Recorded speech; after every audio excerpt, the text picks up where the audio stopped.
Hi there, it's John here, and the question that I'm raising today is this question: why are men so reluctant to seek the help that they need for their emotional difficulties? Well, obviously it will vary from culture to culture, but certainly one of the things that stopped me from getting the help that I needed for many, many years was a sense of pride, in the sense, and pride in a negative way. Pride in the sense that I ought, as a man, to be rough and tough and be able to deal with things myself. Also, for me as a man to go and seek therapy, for me it would be a sign of weakness. And the consequences of these male attitudes are that men basically have a higher rate of suicide, at least in this country. Um, the Alcoholics Anonymous is full of men. It does have women as well, but my observation is that the majority of people who go there are men trying to deal with their alcoholism and their broken marriages, men ending up homeless on the streets.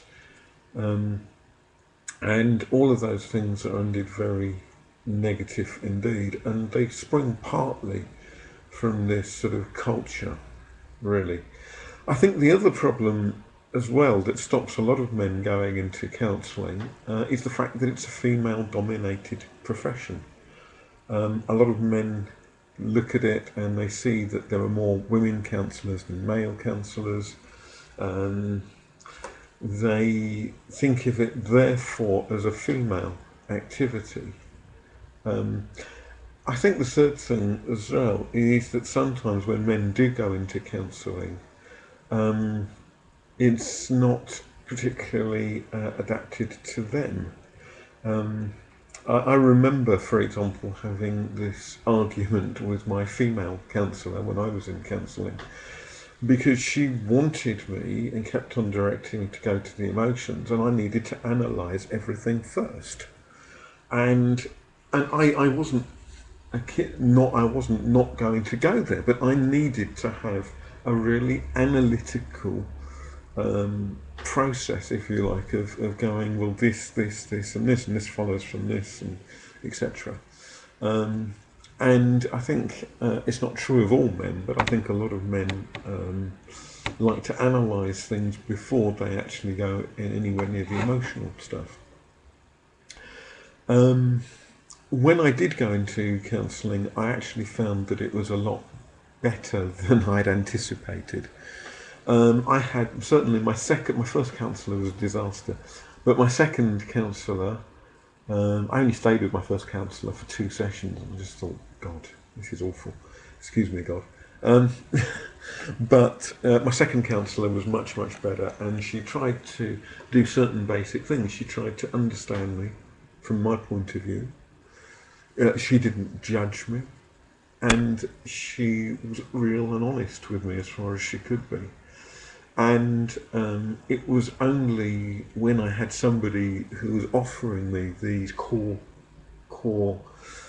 values, if you like, of unconditionality, congruence, and empathy, that I then actually began to trust myself and began to heal from my own emotional hurts. So actually, if you're a bloke and you have problems, don't let your pride put you off. Don't let the macho, I should be able to cope with this myself, put you off. The thing is, we guys have emotions and feelings, and despite what the culture tells us, they're there for a reason.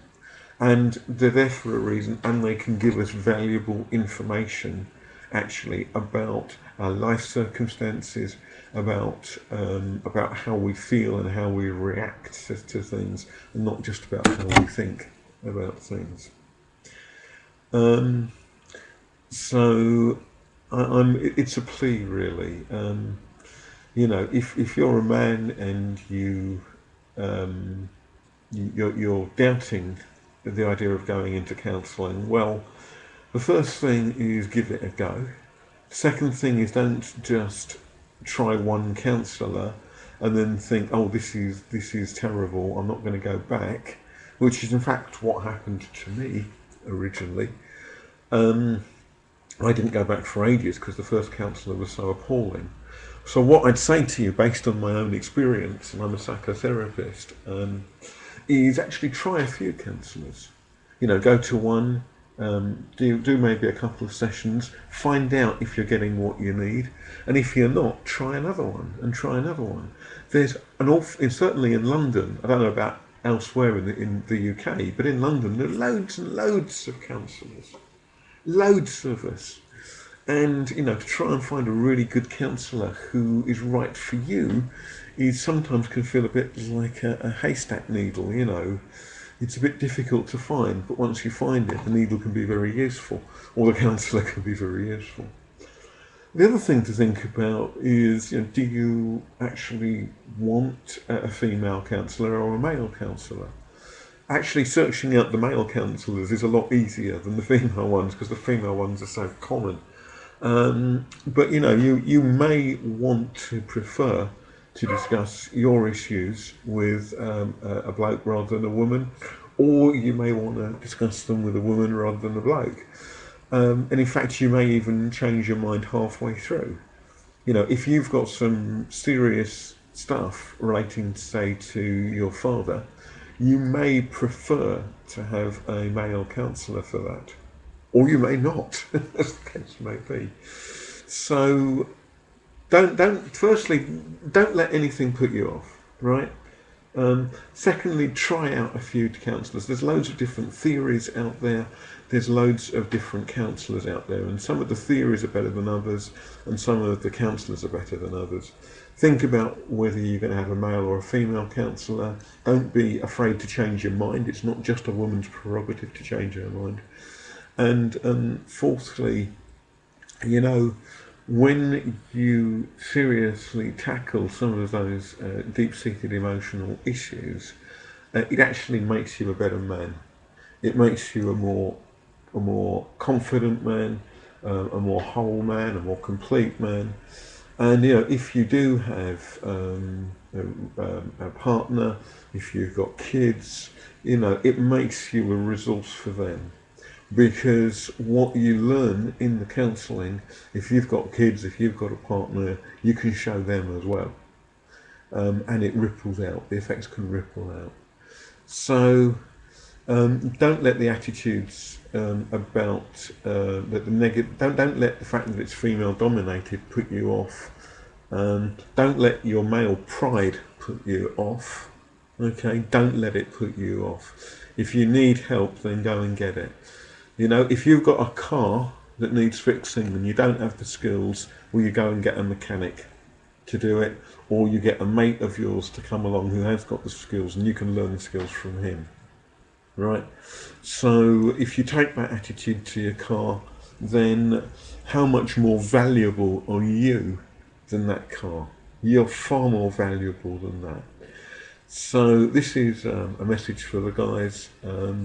And, you know, if you've got emotional problems, be it alcoholism, be it addiction to gambling, be it a nasty, vicious temper, anger management, anxiety issues, there are things that you can do about it. Don't live with it. If you don't deal with it, then your loved ones will almost certainly back away, and you'll end up broken, and worst case scenario on the streets, or even committing suicide. And I don't want that to happen to my brothers.